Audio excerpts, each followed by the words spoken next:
ठट्टो मां जेम जोखियो जी रिपोर्ट मूजिब नाले वारे दानिश्वर अदीब खलील चांडियो जी 57 सालगिरह नेशनल प्रेस क्लब घारो में मल्हाई वई। उन मौके ते सचवा जो सीनियर वाइस चेयरमैन मौलवी मोहम्मद कासिम चांडियो, सचवा कराची डिवीज़न जो जनरल सेक्रेटरी सफ्तर अली चांडियो, सचवा ज़िलो ठट्टो जो सदर सिकंदर चांडियो, मली जो सीनियर सहाफ़ी जमशेद ज़हरानी,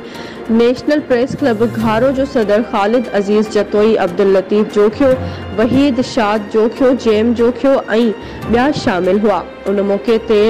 मौलवी मोहम्मद कासिम चांडियो, सीनियर सहाफ़ी जमशेद ज़हरानी चयो त खलील चांडियो सिंध जो एक वॾो दानिश्वर अदीब आहे ऐं खलील असांजो क़ौमी असासो आहे, जंहिं हर वक़्तु पंहिंजे मारूअरनि जे हक़ लाइ लिखियो आहे। हुन वधीक चयो त खलील चांडियो जी ज़िंदगीअ जो वॾो हिस्सो इल्म ऐं अदब सां सलहारियल रहियो आहे, जंहिं करे संदसि नालो अदीब दानिश्वर ऐं इल्म वारनि माण्हुनि में शुमार थिए थो।